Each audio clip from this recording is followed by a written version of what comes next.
CFBD-SIR 21490403।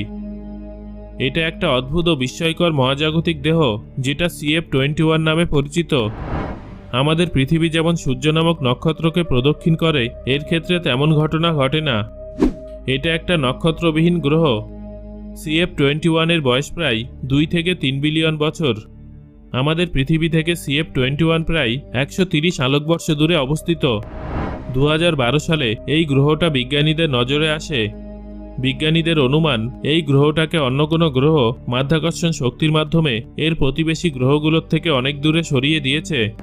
তাছাড়াও এই গ্রহটাতে প্রচুর পরিমাণে ভারী ভারী উপাদান মজুদ রয়েছে। আর এই গ্রহটি অত্যন্ত উজ্জ্বল, যার অর্থ হলো এটা একটা বিশালাকার গ্রহ। এর ভর বৃহস্পতির তুলনায় 5 থেকে 9 গুণ বেশি। এছাড়া CF21 গ্রহটি ইনফ্রারেড রশ্মি নির্গত করে, অর্থাৎ এই গ্রহটি সরাসরি ব্রহ্মাণ্ডে উষ্ণতা বিকিরণ করে। বিজ্ঞানীরা জানিয়েছেন, গ্রহটা যতদিন না ঠান্ডা হচ্ছে এভাবেই উজ্জ্বলতা ছড়াবে।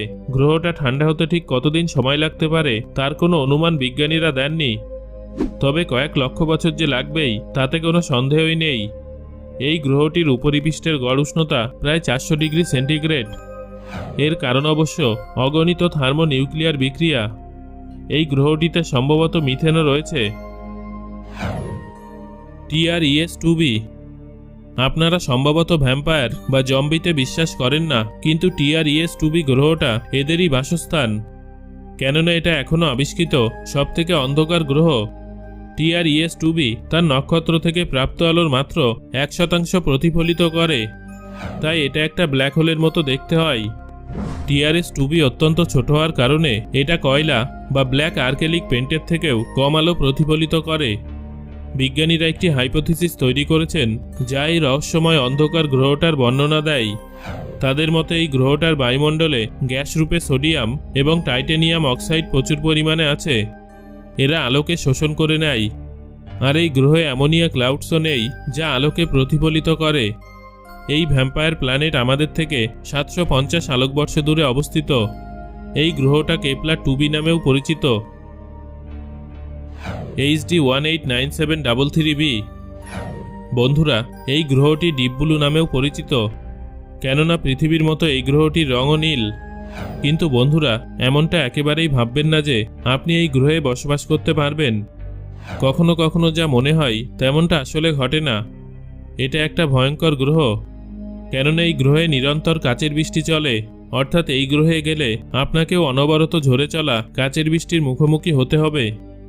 গ্রহটার বায়ুমণ্ডলে সিলিকেট পার্টিকেলস বা কণার উপস্থিতির জন্য গ্রহটার রং নীল হয়। কিন্তু এমন ঘটনা কিভাবে ঘটে? এই গ্রহটা দিনের থেকে রাতের দিকে প্রতি ঘন্টায় 8700 কিলোমিটার গতিবেগে চলে, যা আসলে অত্যন্ত গতিশীল, অর্থাৎ শব্দের গতিবেগের থেকেও 7 গুণ বেশি তীব্র। গ্রহটার এই চরম গতিশীলতার কারণে অত্যন্ত উষ্ণ বাতাসের সৃষ্টি হয়, আর সেটা প্রতি সেকেন্ডে 2 কিলোমিটার গতিবেগে প্রবাহিত হয়। এই চরম আবহাওয়ায় মানুষ, অন্যান্য প্রাণী এবং গাছপালার পক্ষে বেঁচে থাকা সম্ভব হলেও অনবরত কাচের বৃষ্টিতে বেঁচে থাকা সম্ভব নয়, কেননা এই কাচের বৃষ্টি তাদের উপর পড়তে থাকবে। তাছাড়া এই গ্রহটা আমাদের থেকে 63 আলোকবর্ষ দূরে অবস্থিত। The Genesis planet. বন্ধুরা, জেনেসিস প্ল্যানেট একটি অদ্ভুত গ্রহ এবং এটা অত্যন্ত প্রাচীন। এই গ্রহটি ম্যাথুসেলা নামেও পরিচিত। তিনি বাইবেল অনুযায়ী সবথেকে প্রাচীন মানুষ এবং তার বয়স ছিল 969 বছর। কিন্তু এই গ্রহটি বিগ ব্যাংয়ের পর 12.7 বিলিয়ন বছরের। এটা সমস্ত গ্রহের তুলনায় অনেক বেশি প্রাচীন। পৃথিবীর তুলনায় এর বয়স প্রায় 3 গুণ বেশি। এটা PSR B162026b নামেও পরিচিত। তাছাড়া জেনেসিস প্রথম গ্রহ যে কিনা এমন একটি নক্ষত্রকে প্রদক্ষিণ করে যা 1 লক্ষ নক্ষত্রের গ্লোবুলার ক্লাস্টারে অবস্থিত। আর সবথেকে আশ্চর্যের ব্যাপার হলো, এই গ্রহটা একটা নয় বরং 2টো নক্ষত্রকে প্রদক্ষিণ করে। এদের মধ্যে একটি নক্ষত্র উচ্চ চৌম্বকীয় পালসার নিউট্রন, যেটা প্রতি সেকেন্ডে 100 বার আবর্তিত হয়। তাছাড়া এটা বৃহস্পতির ভারের তুলনায় 2.5 গুণ বেশি ভরযুক্ত একটি গ্রহ এবং এটা প্রতি 100 বছরে 3.4 বিলিয়ন কিলোমিটার অঞ্চল একবার প্রদক্ষিণ করে। এই দূরত্ব সূর্য থেকে ইউরেনাসের দূরত্বের তুলনায় সামান্য বেশি। HD 188753। এই গ্রহটা অত্যন্ত রহস্যময় এবং ব্রহ্মাণ্ডে পরিচিত একটি সুন্দর গ্রহ।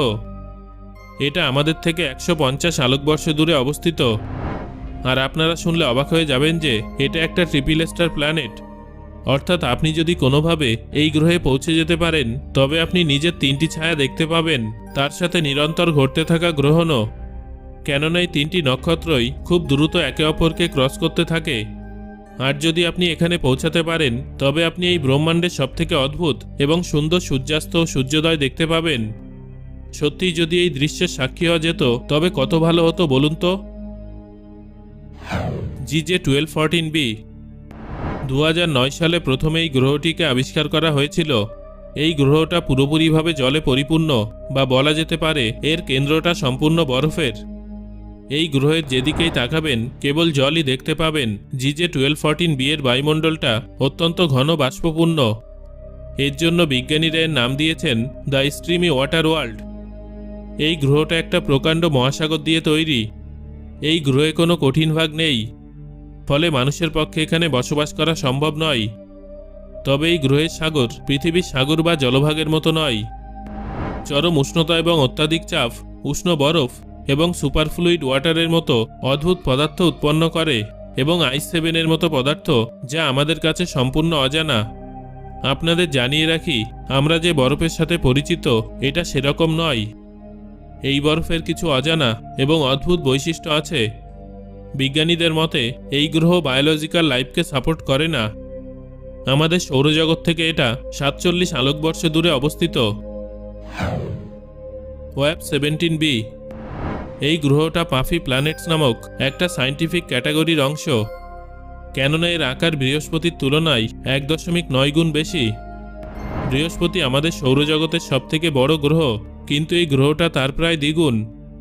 আশ্চর্যজনকভাবে এই গ্রহটি নিজের নক্ষত্রের চারদিকে রেট্রোগ্রেড মোশনে প্রদক্ষিণ করে। সোজা ভাষায় বললে এটা উল্টো দিকে ঘোরে, অর্থাৎ নিজ নক্ষত্রের চারদিকে বিপরীতমুখী গতিতে আবর্তন করে। এর কারণ হলো এই গ্রহটা তার নক্ষত্রের থেকে মাত্র 7 মিলিয়ন কিলোমিটার দূরে অবস্থিত। এর ফলে অত্যন্ত তীব্র মহাকর্ষ টান তৈরি হয় এবং গ্রহটি উল্টো দিকে আবর্তন করে। তবে বিজ্ঞানীদের মতে কয়েক মিলিয়ন বছর পর গ্রহটি নিজের দিক পরিবর্তন করে নেবে এবং নিজ নক্ষত্রের চারদিকে সঠিক দিকে আবর্তন করবে। সো বন্ধুরা, এই গ্রহগুলোর মধ্যে কোনটি সম্পর্কে জেনে আপনি সবথেকে বেশি অবাক হয়েছেন সেটা আমাকে কমেন্ট করে জানান।